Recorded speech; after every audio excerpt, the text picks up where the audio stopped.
Hey there, it's been an interesting week across the world, and we're here to walk you through it. Starting in the Eastern Cape, Julius Malema could soon be swapping his red overalls for orange ones after his sentencing on Thursday.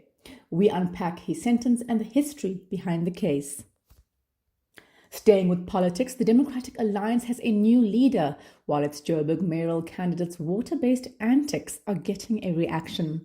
Internationally, Donald Trump is on the warpath again. When isn't he? This time with the Pope. Yes, really. Meanwhile, his ally in Hungary has been pushed out after 16 years in power.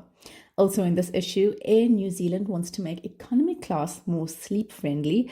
That's great news, assuming you can still afford a ticket after the IMF's latest outlook. Also, if any of these stories catch your eye, share them with a friend or family member and get them to subscribe at explain.coza/subscribe. We need your help to get our amazing newsletter to more people. So let's dive into these stories and more in this week's wrap, brought to you by myself, Rashni Pillay, and the Explain.Coza team. First, in your national news, President Cyril Ramaphosa has finally appointed 2 new Constitutional Court justices. Last week's announcement came 6 months after interviews and unprecedented delay. Nambita Dambuza Mayorsi and Catherine Savage start on 1 May, making South Africa one of a few countries with a woman-majority apex court. It also restores the full bench of 11 judges for the first time in a decade.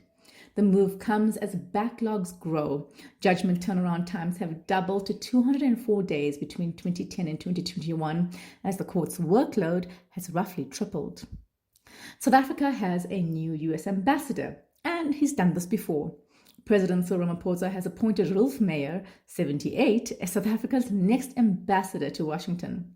Meyer helped to negotiate the end of apartheid in the 1990s, where he and Ramaphosa first bonded across the negotiating table. South Africa has been without an ambassador in DC since US President Donald Trump expelled Ibrahim Rasool in March 2025.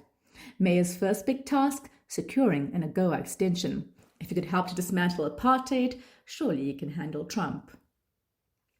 Robben Island is getting a glow up. The Island Museum is converting some of the roughly 100 former prison guard homes into tourist accommodation, with upgrades already underway on one house as a pilot. The museum has a 70 million rand budget for the project and wants to meet Tourism Grading Council standards. It recorded more than 250,000 visitors in 2025, 36% of them South African. The museum, which has not raised its tariffs in 4 years, says the move is about long-term conservation of the World Heritage Site. Gada Stay made it 7 in a row at the 2 Oceans Marathon on Saturday, clocking 3 hours, 27 minutes and 43 seconds over 56 kilometers.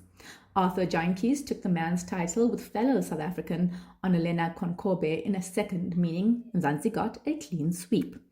But the race itself had more to prove than the athletes. In 2025, too many runners were allowed to enter. The city of Cape Town pulled its support, and finishers were left without medals. A new board, chairperson, and a professional staging company, Stillwater Sports, are getting things back on track. And lastly, in your national news, Helen Zille has traded pothole swimming for a boat ride. After Elias Matsoaledi Road in Dobsonville was flooded, the would-be Joburg mayor seized the campaign moment and gleefully crossed the street in an inflatable boat. It follows her viral swim in a long-neglected burst pipe previously. The stunt lands because the problem is real. Joburg's infrastructure is collapsing, and the ANC-led coalition seems to be sinking, not swimming. At this rate, Joburg's mayoral race might double as a water sport event. Moving on to your international briefs, Trump has picked a fight with the Pope. On Sunday, he posted a lengthy rant on Truth Social targeting Pope Leo XIV, who has condemned wars, particularly the US-Israel war in Iran. The clash puts Trump's lieutenants like J.D. Vance, a devout Catholic, in the awkward position of defending him and criticizing the Pope, which he still did, ever the political flip-flopper. Pope Leo says he is unafraid. Trump, meanwhile, deleted an AI image of himself as a Jesus-like figure after growing backlash, including from his own religious base. The defeat of Hungary's Viktor Orban has stalled the spread of right-wing populism across the world.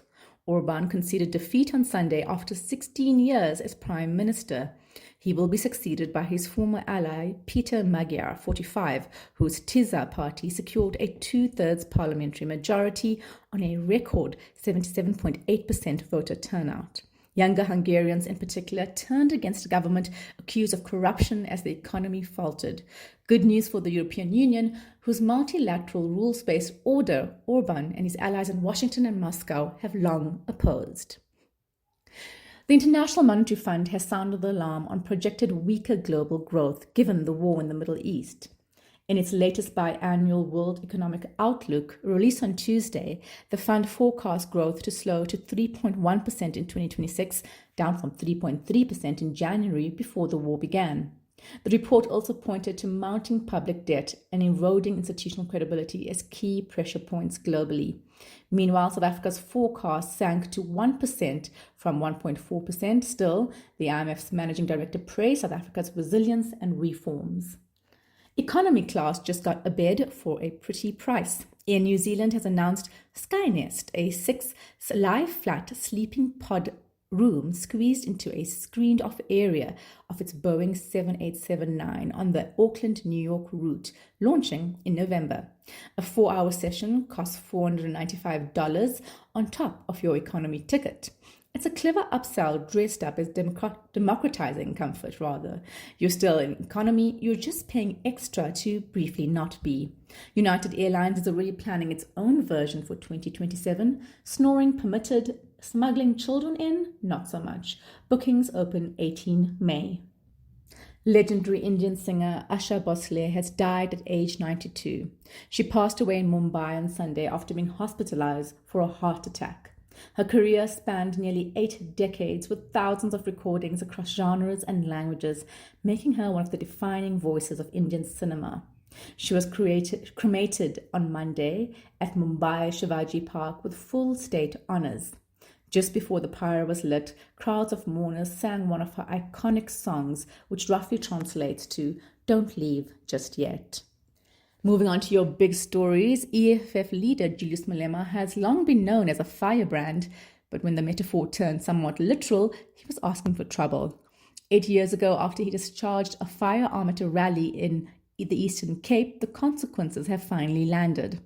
On Thursday, Malema was sentenced to 5 years in prison over the firearm incident, which happened back in 2018. He was also fined for related charges.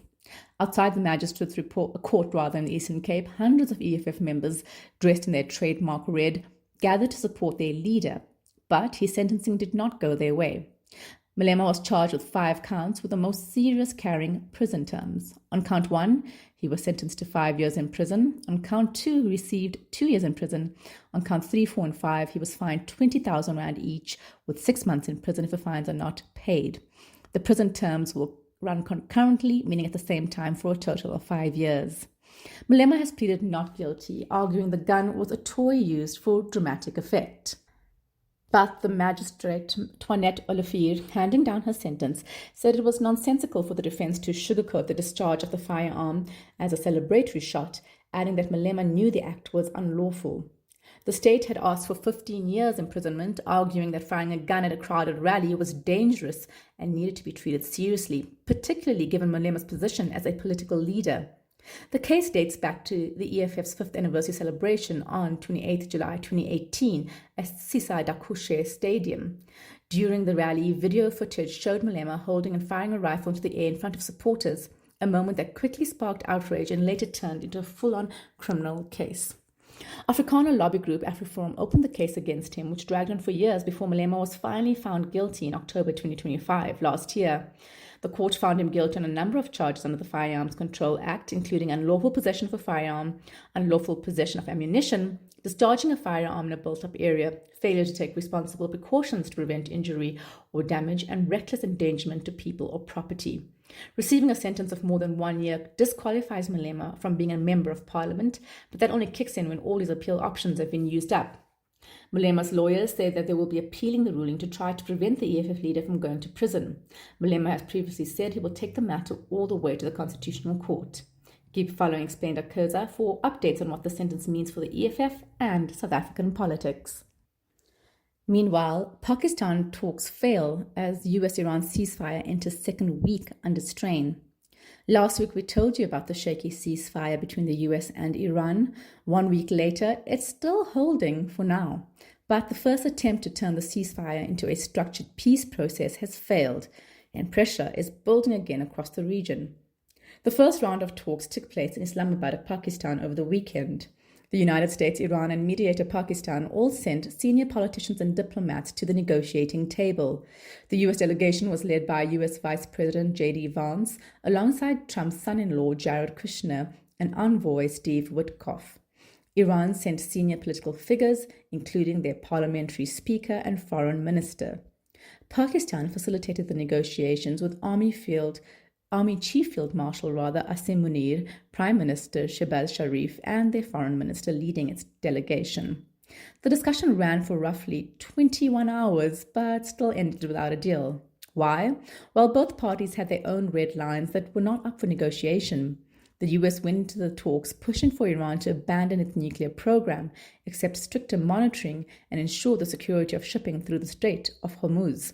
Iran rejected these demands, calling them excessive and pushing for compensation for strikes carried out during the war, access to frozen financial assets, and recognition of its role in the region. Since the talks collapsed, pressure has only increased. On Sunday, Trump announced a naval blockade targeting Iranian ports. The measure, which took effect on Monday, has tightened economic pressure in the region and around the globe. The International Monetary Fund, IMF, has now outlined potential global economic scenarios linked to the conflict. None of them are positive. In the most severe case, the IMF sees a close call for a global recession. Back home, Mzansi isn't getting away unscathed. The IMF has reduced South Africa's 2026 growth forecast by 0.4 percentage points to 1%. Where do things stand? The ceasefire is holding, but it is not moving forward to the next stage. The initial talks in Pakistan show that both sides are still stuck on the same issues. Pakistan is still trying to give peace a chance and has continued efforts to restart negotiations. Al Jazeera reported on Wednesday that Munir had traveled to Tehran to arrange a second round of talks. There is no agreement yet on timing or terms of these renewed negotiations. Right now, this looks more like a pause than a path to peace. If talks begin again soon, there is still a chance to build on what the ceasefire has achieved so far. But if they do not, the ceasefire is likely to expire without a replacement, leading to the resumption of war between the US and Iran. And in local politics, the Democratic Alliance has a new leader. At its 2026 Federal Congress on Sunday, current Cape Town Mayor Jordan Hill-Lewis was elected to lead the party for the next 3 years. More than 2,000 delegates gathered over 2 days to elect new leadership. It wasn't even close. Hill-Lewis won more than 90% of the vote, comfortably beating DA caucus leader Sibusiso Dionase. The 39-year-old takes over from his friend John Steenhuisen, who said back in February he wasn't going for a third term and wanted to focus on his ministerial duties instead. He's been leading the party since 2019 and helped push the DA into the government of national unity after the 2024 elections.